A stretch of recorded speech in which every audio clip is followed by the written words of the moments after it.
I've just been debating in my head. I've got a children's story to tell, but I can see one child asleep. I'm thinking, should I deliver it from here or should I come down? I think I'll deliver it from here. I know there's an inner child in all of us, and we all love to have a children's story. So I've got one that is my favourite. So I'll share that one with you, and it shares a little bit of me with you. So my children's story takes place when I was a little girl, 10 years old. Horse crazy. I had prayed for a horse and God had delivered. I think we had about 5 horses at this time. I lived on a 2,000-acre sheep property near Mudgee, so I'm a country girl.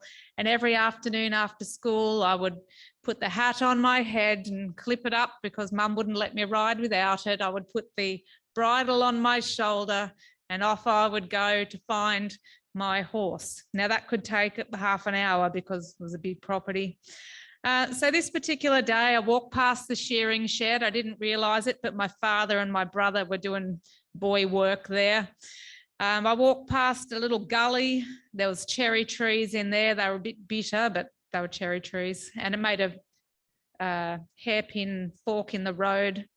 I walked past the muddy dam and I came up a hill. And when I got to the rise of the hill, I could see the horses. They were in their favourite paddock, and I walked down a long slope. I probably had a piece of apple or bread in my hand, and my horse of choice was my brother's pony, a little Welsh mountain pony called Cobber. So I caught Cobber. I led him up to a tree stump so I could stand on the tree stump and scramble up onto his back and started to ride him back toward the house. So there's my favourite thing I do when I'm riding is cantering, because when you canter on a horse, there's no feeling like it. It swings beautifully and it just is so much fun. So as I got to that gentle slope that I had walked down, I kicked my pony into a canter and I was having a lovely canter.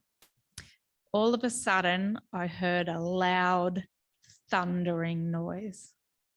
Do you know what the loud thundering noise was? It was the other horses. They didn't want to be left alone. They were coming along for the adventure, and they weren't cantering, they were galloping, and they went flying past me, kicking their feet in the air and carrying on. So of course my pony launched into a bucking fit. And before I knew it, I was performing the involuntary dismount. I was flying through the air and I was cantering alongside a fence. And I could remember seeing those black skinny posts, star pickets, barbed wire.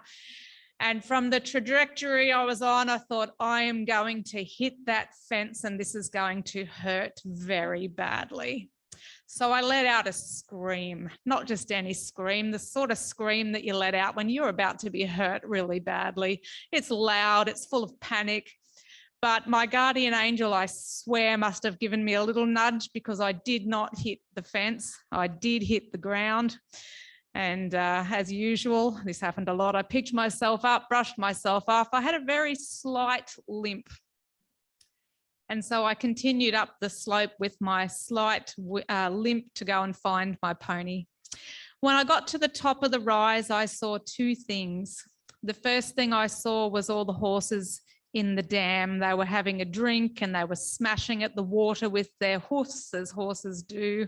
And my pony was there with his broken bridle reins. The other thing I saw was my dad. And boy, was he running fast. And even though he could see me, he could see that I was all right, he kept running. He ran past the cherry trees, around the hairpin bend, past the dam where the horses were, and he kept running until he arrived where I was. And I distinctly remember exaggerating my limp, because if you're going to scream like you're about to die, you better look like something happened. My dad scooped me up in his arms and he held me very tight and he carried me back down the hill to where the horses were. He helped me tie a knot in the reins, threw me on, and I was able to go on my merry way. My brother didn't even hear me scream. He said that he just saw Dad stop, drop his tools, turn around, take off running, leapt the fence in one go and had disappeared over toward this, like, what's Dad doing? But what I want you to know is that we have a God who loves us very, very much. I know that my Father loves me from what he did that day and how he reacted. And we have a God who loves us very much.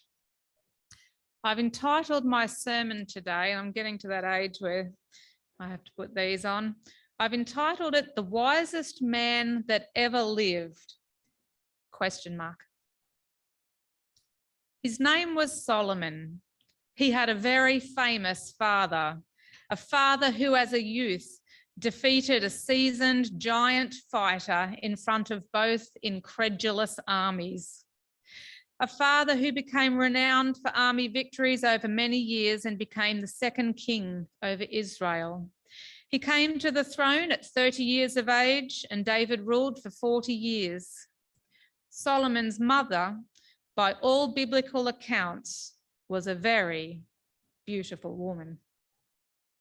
Solomon was not the eldest son at the time of David's death, but God had chosen him to succeed his father. 1 Chronicles 22 verse 8 says, and this is God talking to David, "But this word of the Lord came to me. You have shed much blood and have fought many wars. You are not to build a house for my name, because you have shed much blood on the earth in my sight. But you will have a son who will be a man of peace and rest, and I will give him rest from all his enemies on every side. His name will be Solomon, and I will grant Israel peace and quiet during his reign. He is the one who will build a house for my name. He will be my son, and I will be his father. I will establish the throne of his kingdom over Israel forever." As David neared his death, his eldest son, Adonijah, approached Joab, the army guy, and Abiathar, the priest, and with their support, he set about the process of declaring himself king. He invited all his brothers. He invited all the important officials. He did not invite Solomon or Solomon's mother Bathsheba or Nathan the prophet or his father King David. You see, the throne was to go to Solomon, which Adonijah obviously was aware of. This had the uninvited party scrambling, as they knew it would not end well for them if he succeeded in this quest. So Nathan arranged for Bathsheba to approach the king, which she did. She said, "Hey, didn't you promise me that Solomon would be king after you? Adonijah has just declared himself to be king without your knowledge. And as soon as you die, myself and Solomon will be dead meat." And just as she was finishing what she was saying, Nathan had arranged it for him to enter. So in comes Nathan, and he said, "King David, Adonijah has just declared himself as king. He's eating and drinking with the army commanders right now. And myself, Bathsheba, Solomon, and Zadok the priest, and Benaiah were not invited. Is this something you have done and not let us know about it?" David immediately organized his own special ceremony, declaring Solomon king. Adonijah and his guests were finishing their feast, and they said, "Hey, what's that noise in the city?" Abiathar's son, Jonathan, burst in with the news that King David had just declared Solomon king. This was clearly a trump, because all of Adonijah's guests immediately jumped up and, like rats off a sinking ship, exited left. Adonijah realized the tables had turned, and he bolted to the altar, where he clung to it, refusing to let it go until Solomon promised not to kill him. Solomon had him come and bow before him and sent him away with a warning. David was close to death, so he called Solomon in for a final father-son chat. He said, "I'm about to die, so be strong and show yourself a man. Do what God requires of you, walk in his ways, keep all his commands, you and your descendants, so that God can keep his promise to me and always have one of my descendants on the throne." David said, "Joab has done the wrong thing, so I want you to deal with him, and not in a nice way. Shimei the Benjamite called curses down on me, but I promised not to take his life. You, however, did not make that promise, so I want you to deal with him, and not in a nice way.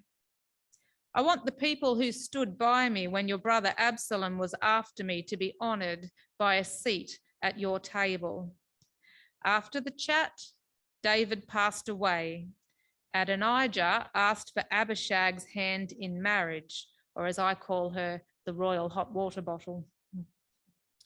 But Solomon could see he was still angling for the throne, so he dealt with him, and not in a nice way. Solomon made an alliance with Pharaoh, king of Egypt, married his daughter. This must have worked well for him, as he would do this a few hundred more times. He set about building his palace and temple according to David's plans. David wasn't the only one to have a few words with Solomon. God came to him one night in a dream. He said, "Ask for whatever you want me to give you." Solomon passed on a really good opportunity to ask for a packet of Tim Tams that never runs out. He has firmly established himself as king. He has made some big, strong, manly calls. And yet he replies, "I feel like a child. I don't know how to perform my duties."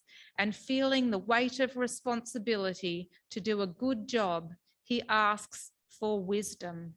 Wisdom to make the right calls, wisdom to serve his God well in this role. He had big shoes to fill in his father David. He didn't make a selfish request. "Can I please live a long life? Can I please be very rich? Can you strike down all my enemies, please?" Do you remember when Jesus was with his disciples and the people in a Samaritan village wouldn't accept them because they were heading to Jerusalem? And the disciples asked if maybe a little fire from heaven might be in order? Jesus said no. God was very pleased with Solomon's request. In fact, he said, "I am so pleased, I'm going to give you all those things you didn't ask for as well." It didn't take long for everyone to see Solomon's newfound wisdom in action. 2 prostitutes lived in the same house and they both gave birth 3 days apart. One night, one of the mothers accidentally rolled onto her child and suffocated him. While the other woman slept, she swapped the babies. In the morning, the other woman found her baby dead, but on closer inspection, realized it was not her child. So they both argued before the king, saying, "The living child is mine." Solomon made a decision to deal with the baby, and not in a good way. "Bring me a sword," he said. "Cut the baby in half and give half to each." The real mother immediately begged for her child's life and offered for the other mother to have the baby. The other mother said, "Fair's fair," chopped the baby in half. And now the king knew with absolute confidence who the real mother was and returned the child to her.